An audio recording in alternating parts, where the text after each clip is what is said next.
خب دوستای عزیز، دوباره باز شما را خوش آمدید میگم به برنامه خودتان. قسمی که ابتدا گفتم ما مهمان در برنامه داریم، آقای احسان الله فرهمند قادری، آقای امور اجتماعی. شما را خوش آمدید میگم و شب شما همچنان بخیر باشه آقای قادری. تشکر، سلامت باشین. سلام خدمت شما و خدمت بیننده های محترم تلویزیونتون. خوشحال هستم که در خدمت شما قرار داریم. ممنون از شما. خب آقای قادری، میشه شما برای ما بگوین ویژگی های یک هدف خوب، یعنی وقتی که ما میخوایم یک هدف خوب داشته باشیم کدام ویژگی ها ما باید داشته باشیم تا به او هدف ما که داریم باید برسیم؟ تشکر، سلامت باشین. ما ابتدا میخوایم که پیرامون هدف، تعریف هدف و هدف چی است صحبت های مقدماتی را داشته باشیم و بعدا هم پیرامون ویژگی های هدف و راه های رسیدن به هدف چی است پیرامونی از این صحبت بکنیم. ما میخوایم در کل دو موضوع را خدمت شما ارائه بکنم. موضوع اولی که ما ابتدا باید یک تعریف مشخصی از هدف زندگی خود داشته باشیم که ما انسان ها به خاطر چی خلق شدیم و تعریف زندگی ما چی است و هدف زندگی ما چی است و گذشته از او یک طرف مشخصتر دیگه که در لابلای زندگی یا در جریان زندگی خود می داشته باشیم از هدف داشته باشیم.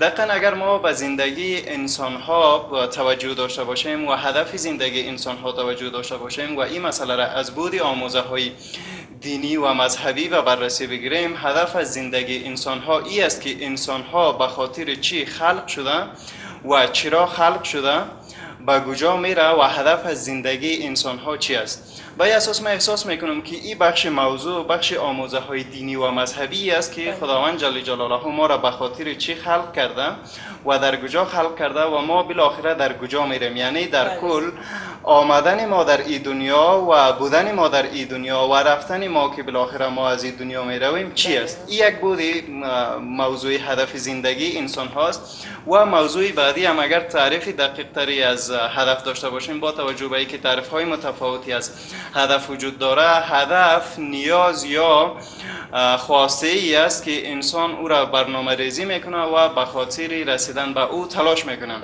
به این اساس این وضعیت روشن و دقیق تر از وضع موجودی به وجود میاد که انسان ها او را به خاطر رسیدن به او و به خاطر وضعیت بهتر و به خاطر آینده خود تعیین و ترسیم میکنه که به این اساس همواره ذهن انسان ها درگیر رسیدن به او هدف است. با پیرامون ویژگی های هدف خوب و ای که ما چگونه به هدف خود برسیم، این است که ما ابتدا باید امو هدف خود را تعیین بکنیم. توجه داشته باشیم که ما در زندگی خود قبل تا زمانی که به بلوغ فکری، به استقلال فکری و به تفکر عالی نمیرسیم، ما اهداف کوتاه مدت یا اهدافی داریم که در واقع به گونه زندگی ما به گونه عادی و نرمال جریان دارم. ولی به محض از اینکه ما به بلوغ فکری و به استقلال فکری میرسیم، ما در واقع برای خود اهدافی را تعیین میکنیم که او اهداف در واقع جهت دهنده زندگی ما و تعیین سرنوشت زندگی ماست. به این اساس رسیدن به هدف نیازمند انگیزه، تصمیم قاطع و همچنان امکانات رسیدن به او است که ما بر اساس این ویژگی ها ابتدا یک هدف را در زندگی خود تعیین میکنیم و بر اساس او حرکت میکنیم. خب شما گفتین راه های رسیدن به هدف. میشه شما بر ما بگین که ما از کدام راه ها میتونیم یعنی همون هدف ما رو تعقیب کنیم؟ آیا راه های مخصوص وجود داره یعنی چه قسم؟ دقیقاً این برمیگرده به تعیین هدف. ما زمانی که بخوایم هدف مشخصی را تعیین بکنیم، قبل از اون نیازمند به ریاضی است که ما یک سری از راه‌های رسیدن به ریاضی را تعیین بکنیم.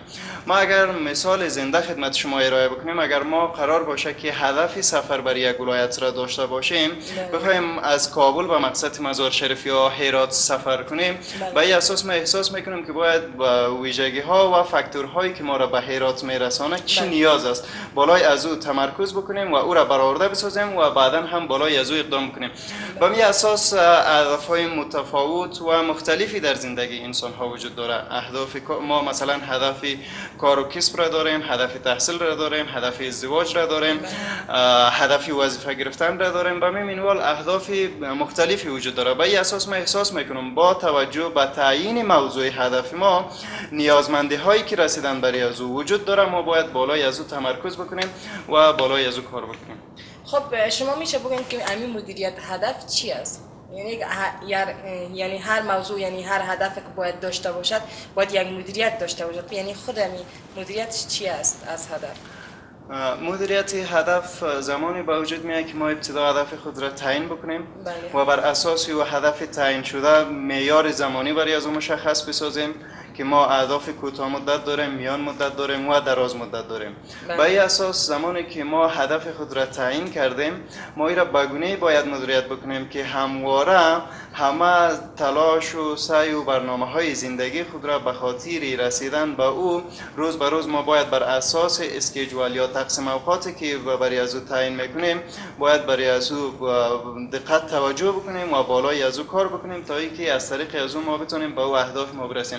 مدیریت هدف زمانی با وجود میاد که ما ابتدا هدف خود را یا تارگت خود را تعیین بکنیم و بعدا بر راههای رسیدن برای از او که چه مؤلفه های وجود داره، چه امکانات وجود داره، چه نیازمندی های وجود داره، چه زمانی وجود داره، بر اساس از اون ما قدم به قدم باید گام های عملی خود را اقدام بکنیم تا اینکه ما به او هدف ما برسیم. خب دوستان عزیز میریم طرف وقفه، پس دوباره با ما باشید تا دقایق اخیر برنامه.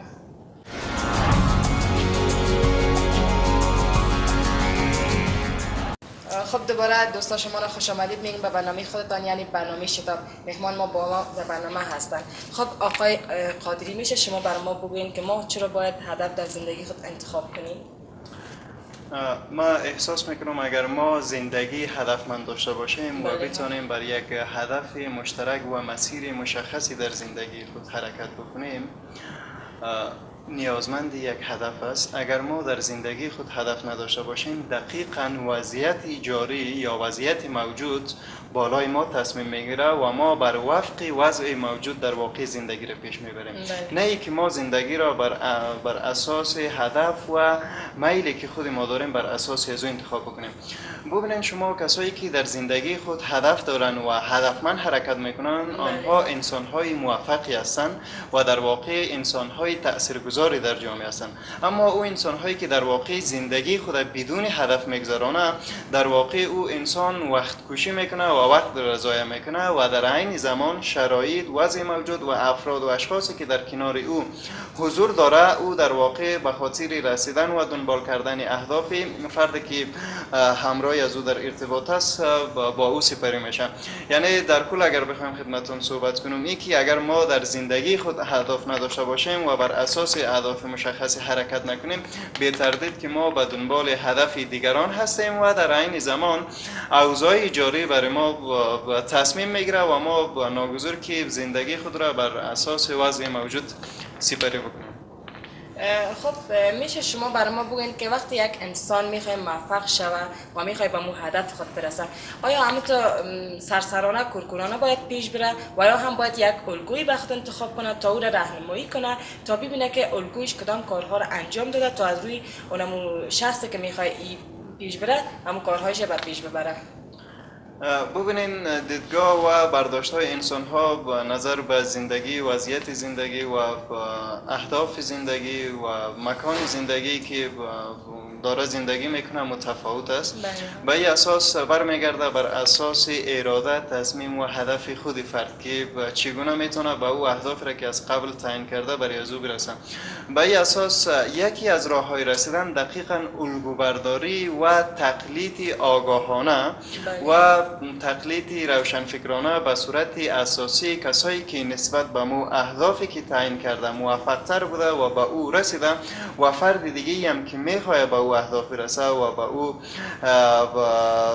مسیری را که او آدم تعیین کرده برسه. به این اساس من احساس میکنم که نیازمند کارکردها و حرکتهای خود آگاهانه و دقیق و سنجیده شده ای است که او را ترسیم میکنه و بر اساس او حرکت میکنه و در این زمان به گفته شما که یک فرد موفق را که با توجه از قبل به مو هدفش او را الگو برداری کرده، بر اساس روش و کارکردهای او فرد حرکت میکنه. بله ها. و همیشه شما بر ما بگوین که وقتی یک شخصی که هدف نداره با شخصی که هدف داره آیا از هم فرق دارن یا خیر؟ بی تردید شما ببینید کسی که اهداف مشخصی در زندگی خود داره او دارای زندگی آسوده آرام و رفاهی است و در عین زمان شخصیت تاثیرگذاری است که همه برای از او احترام قائل است و در عین زمان اهدافی از او در واقع بر علاوه از او که تونست زندگی خود او فرد را نجات بده و او آدم به موفقیت رسیده، در عین زمان همتاهان و همنسلان و کسایی که در واقع با او آدم داخلی ارتباط است، چه به عنوان همکار، چه به عنوان همسر، چه به عنوان عضو خانوادهشان، او هم در واقع اهداف او را تعیین میکنه که دقیقاً یک کتله ای را بالاخره مسیرش مشخص میسازه و سوق میده و در واقع با امو زندگی سعادتمند او آدم دست پیدا میکنه. اما اگر افرادی که هدف نداشته باشه و زندگی خود را به گونه خودسرانه و به گونه نرمال و بدون هدف زندگی بکنه، به تردید که هیچ تغییرات مثبتی بر زندگی از او وارد نمیشه. علیرغم از اینکه تغییرات مثبتی بر زندگی از او فرد وارد نمیشه، تغییرات های منفی روز به روز برای از او و حاکم میشه، رونما میگرده و بالاخره او آدم تسلیم جبر اقتضای زمان میشه و تسلیم جبر وضعیت موجود جامعه میشه. اگر در واقع او هدف مشخصی داشته باشه و تصمیم قاطع، اراده قاطع به خاطر رسیدن به هدف خود داشته باشه، در واقع او اقتضای زمان و وضعیت زندگی و وضعیت جامعه را بر وفق میل و اهداف خود تعیین میکنه و بر او اساس پیش میره. بله ها. و به عنوان آخرین سال آقای قادری، میشه شما بر ما بگوین که امی خود هدف کدام ارزش ها رو در زندگی یک انسان داره؟